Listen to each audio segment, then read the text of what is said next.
Night, mangroves, an island in the Bay of Bengal, off the coast of Burma. February 1945. The silence is broken by rifle shots and the wild screams of dying Japanese soldiers.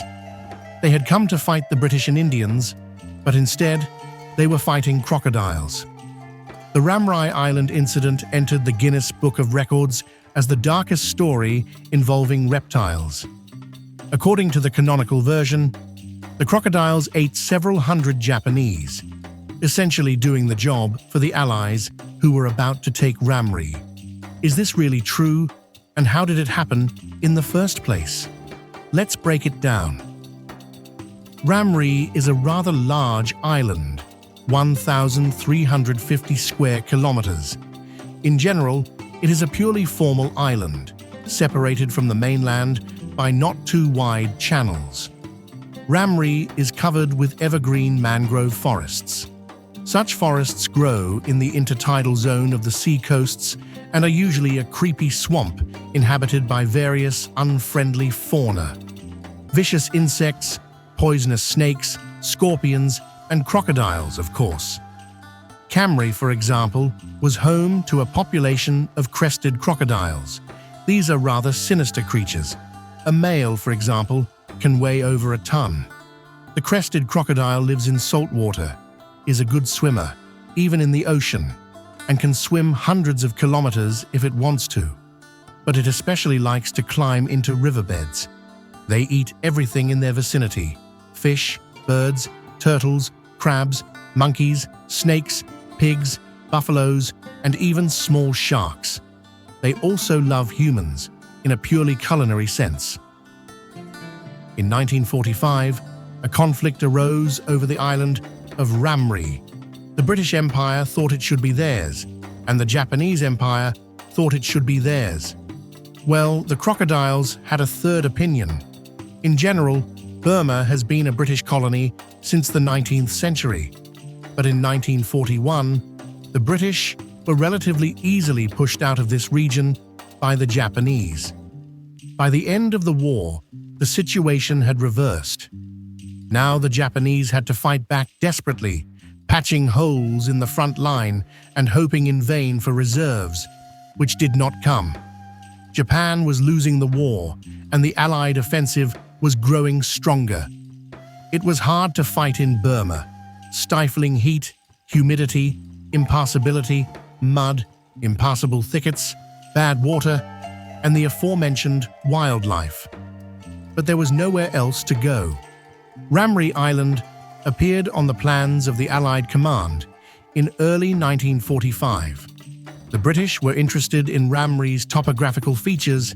It is quite flat, so it was perfect for an airfield, and a good airfield in Southeast Asia was worth its weight in gold. Major General Henry Chambers, commander of the 26th Indian Infantry Division, understood this. At the time, the Japanese were in a disastrous situation and had nothing to defend Ramri with. There was one infantry battalion and several separate engineer and artillery units, and an elderly and unimpressive Colonel Kenichi Nasagawa was doing the best he could. It was clear that defending an 80-kilometer-long island with one battalion was simply pointless. But like a true samurai, the colonel tried anyway. The British brought significant forces to the island, a full infantry brigade, as well as several destroyers, a light cruiser, a small aircraft carrier, and a battleship. At the same time, the bombers supported the landing. The whole armada opened fire on the beach, and then the infantry went into action, and I discovered that there was no one to fight with. There were no more than 1,000 Japanese in the whole of Ramri, and they went deep into the island. It was relatively easy to defeat them, but you had to find them first. On the other hand, there was no need to look, which the British quickly realized. They took control of the island in February 1945. Nasagawa realized he had no choice. The British simply blocked and bypassed the centers of resistance. There was nowhere to resupply, nowhere to wait for help. so the colonel decided to try to break through to the continent. At its narrowest point, the island is only 150 meters from the mainland. You can swim across this channel even on a log, but it was necessary to get to it first. And to do that, you had to take a fascinating route. 16 kilometers through a mangrove swamp without a road or landmarks.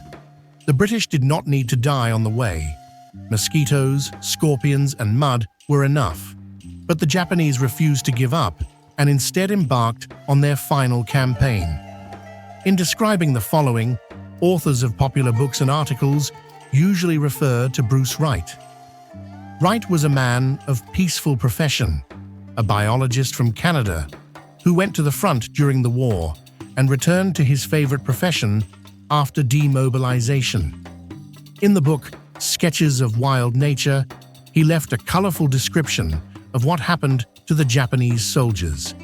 Quote, "Scattered rifle shots coming from the pitch darkness of the swamps, the blood-curdling screams of the wounded, crushed in the jaws of huge reptiles, the vague, disturbing splashing of swamp water, all this created a unique cacophony of hell. At dawn, vultures flew into the swamps to finish what the crocodiles had started. Of the 1,000 or so Japanese soldiers who crossed the Ramri swamps, only 20 survived. The rest of the authors then mostly reprinted Wright's text. There was simply nothing to add to this powerful picture. General Jake Jacob wrote the same thing in his memoirs. More than 1,000 Japanese soldiers went into the mangrove swamps.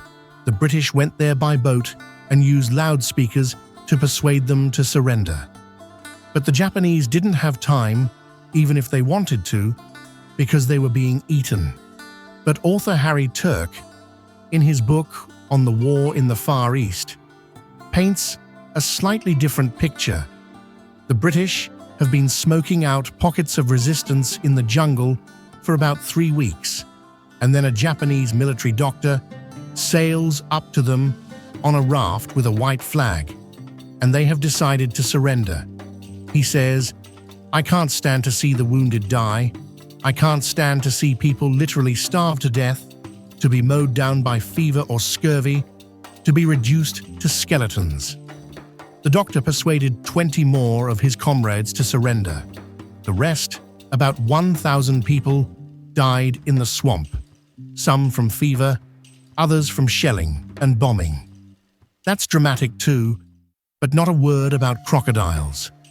How close is Wright's story to the truth? First of all, we know the whole story from the words of one person who saw nothing. He heard screams, he heard gunfire, and he knew that about 20 soldiers from the Ramri garrison were captured as a result. He did not directly observe the crocodiles eating the enemy soldiers. I didn't examine the bodies, and who would look for dead Japanese in a swamp? General Jacob says the same thing. Something happened in the swamps, but he did not see it personally, and he can only speculate that one is more frightening than the other. Also, in another book, Bruce Wright clarifies that he knows the story in a retelling. Modern researchers have even clarified this particular detail. At the time of the Ramri massacre, Wright was in a completely different sector of the front, near the town of Pagan, which is generally 200 kilometers from the scene. Significantly, the fragment about crocodiles is written in the third person, while Wright personally described what he saw in the first person. The Japanese data does not clarify the picture. Documents on the subject have either not survived or do not contain references to mass crocodile attacks. However, one fact is indisputable. Colonel Nasagawa safely crossed the swamps, received a new assignment, lived until the end of the war, and died in his home in 1981. Obviously, the crocodiles didn't care about ranks and titles, and if they had wanted and been able, they would have devoured the colonel.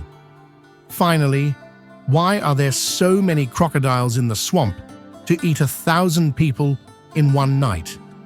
The local ecosystem simply could not support such a large number of predators. They all needed something to eat in those days when lost Japanese battalions did not wander into the mangrove swamp. But Harry Turk's version seems much more plausible. He writes, and this is consistent with other data and common sense, that when the Japanese could not be persuaded to surrender, they began to be shelled and bombed. And here comes a clearer picture of what really happened in the mangrove swamps. A detachment of 1,000 men is waist-deep in mud. Sometimes they have to cross the canals on makeshift rafts, improvised means, just by swimming or wading, sinking up to their necks. This crowd is being ironed out by bombers and artillery. Not very well aimed, but non-stop. Any injury that causes a person to fall is fatal. They may not be able to get him out of the water during the day, and the chances are even slimmer at night. There is nothing to wash the wounds with, and every scratch leads to infection. Many patients have dysentery, and they are wasting away before your very eyes. There is no fresh water, except what people carry with them. Attempting to drink from the swamp can only lead to new torments, and as a result, the Japanese suffer from waist-deep thirst in the water. Under such conditions, only the strongest and most resilient survived. But someone did. Colonel Nasagawa not only came out to his own people, but immediately began to fight again. We don't know how many people he took with him, but he probably took someone out. The fact that 20 Japanese surrendered to the British does not mean that everyone else died. Japanese documents on this subject may not have survived, or they may still be gathering dust somewhere in the archives. Could the crocodiles have been involved in the tragic fate of the Japanese column in the Ramri marshes? And they certainly enjoyed eating the dead, drowned, and seriously injured. But most likely, a normal crocodile would not have attacked a living infantryman who was waving away a bayonet with his last ounce of strength. Besides, the crocodiles were probably suffering from the grenade. The grenade cannot tell which is a man and which is a reptile.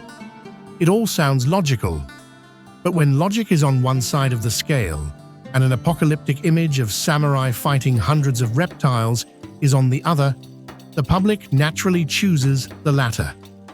In the end, a group of researchers even made a special trip to Ramri and interviewed elderly locals. They reported that yes, there was such a thing.